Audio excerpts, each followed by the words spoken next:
I've done my best and my worst, learned my lessons. No matter how hard my life would treat me, I'd always get right back up, never worry, 'cause I got... Hey everybody, it is Brittany Barber, speaker, educator, vlogger, and your new favorite part of Tuesday. This is Mondayest Tuesday, where we remind you every week to live a full life, and I am so excited to be back. I'm sure y'all are wondering, where have you been? It has been a minute, and I'm so excited to talk about that today, right? So today's conversation is, where have you been? All right, so the last Mondayest Tuesday I made, I think it was back in June, July, something like that. And there's so much to share that we're not gonna go into all of the details as to what exactly was happening in my life and where exactly I was. But I'm gonna give you like a really big nugget that God gave me. So one of the major things that I started working on when I was on that little hiatus was my comprehensive exams. Some of you may know that I am going for my doctorate degree, and it is really hard. I don't know who's watching that has ever gotten a doctorate or worked on a doctorate, but it is a psychological minefield where not only is the work challenging, I mean, it's not impossible, right? It'll push you, but it's not impossible. But for me, at least for me, and I know for some of my friends, it just felt like every class, every year, and this is my third year, felt like every class I was running into a different traumatic minefield in my mind. I was hitting imposter syndrome super hard. I kept feeling like I was stupid every year. And I'm like, how am I in the program this long, but I keep feeling dumber? I'm in year 3, y'all.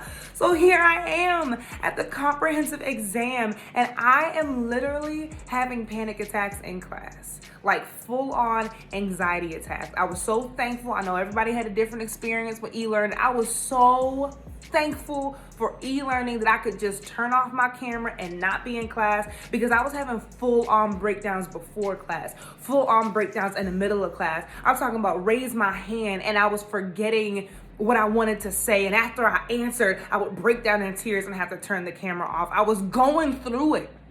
So after class, right, I would go into my prayer closet, or every time that I was having a moment, I would go to God like, this doesn't seem normal. Not necessarily normal to the process, but normal to the expectation that I have as somebody who believes and trusts in and is led by God, right? Like I had a different expectation. Like, how am I having these moments? How am I having these constant breakdowns, right? What is the root? What is really going on? Because if it's something I got to deal with for the rest of my life, fine. But it seems like it's something with school. It's something when my intelligence seems to be getting challenged that really triggers me. God, what is this? Because I cannot handle this anymore. And one day he helped me remember, y'all, that I was gifted. In elementary school, I was a gifted child. I am, as of last week, 34 years old. And at 33, I remembered that I was gifted. I thought maybe I'm tweaking. All right, maybe I'm just trying to say this right now to make myself feel good. So I called my mom because I didn't have a recollection of this. Like, I was like, was I? When? How? So I called my mama, right? Like most people call Google, I call my mama for everything. So I called my mom and I'm like, yo, was I gifted? And she's on the phone like, yeah, Brittany.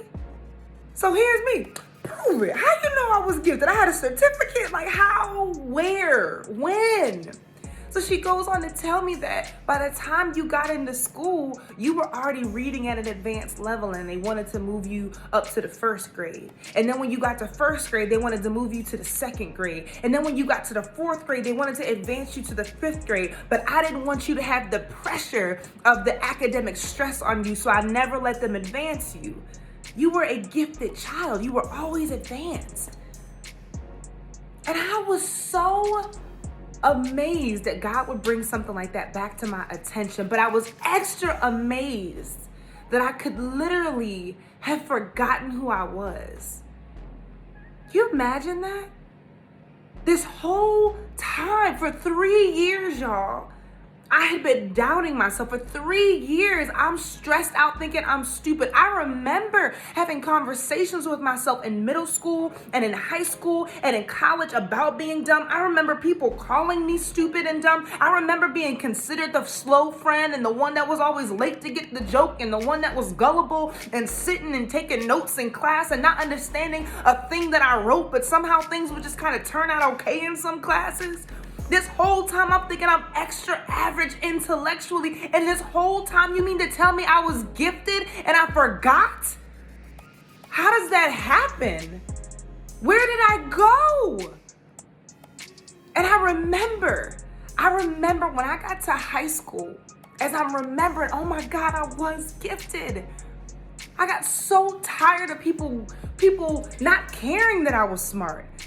I got so tired of being on the honor roll but not having a boyfriend. I got so tired of having all these certificates that my parents were proud of, but I couldn't even pull a boyfriend. I was over it. And so I remember, not fully consciously, but I know around high school, freshman year was when I said, bump it. I don't even care anymore. Whatever I have to do to fit in is what I will do. This smart stuff, you keep all that. Where have I been? Me personally, I've been remembering who I was. I have been reconnecting to this 12, 13, 14-year-old girl that I threw away, y'all, because of the things that I had gone through in my life and the relationships that I had had. But my question for you is, where you been? Where have you been?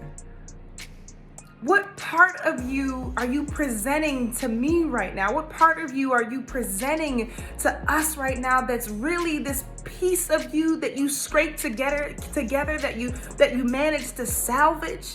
Because that other part of you that people discredited, the other part of you that people didn't understand, the other part of you that people couldn't make sense of, the other part of you that people were jealous of, some of you threw that person away and you need that person. I need that person.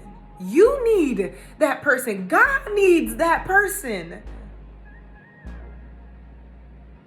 Where have you been? What was the moment for you? What was the moment where you decided I can only bring this part of myself, but the rest of this got to stay home. The rest of this got to stay back in 92, in 05, and 09. The rest of this can't come because somebody who didn't even design me decided that it was dysfunctional and I agreed. Where have you been?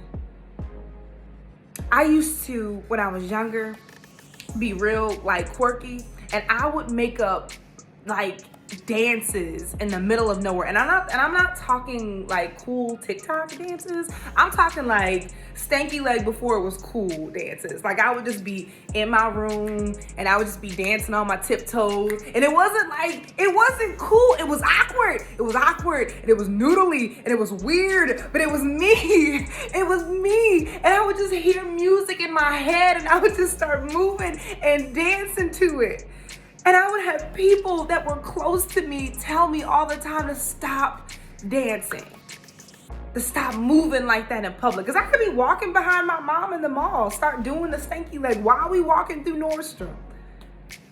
It's drawing weird attention. Stop it. And my family and friends who would tell me to stop it, I don't think they were really doing it because they were trying to say, Brittany, you're weird. Stop being weird. I think they were trying to protect the world from me, not realizing the world needed all of what I had, crazy stanky leg and all. We need your stanky leg, right? And so my challenge to you is coming straight out the gate. It's like the first one, B, come on. I know. But I want you to have a full life. And a full life requires your full self, but you gotta be willing to sit still and go back and unlearn and investigate where did you leave that little version of you that you didn't necessarily outgrew, but some part of you subconsciously threw them away. And they're one of the most valuable things that you will ever have. Think about it. This is Mondayest Tuesday. This is Brittany Barber. And we will be back next week for another dose to make you think, to help you celebrate you, to help you reflect, to help you look at things in a new way. I'll see you next week.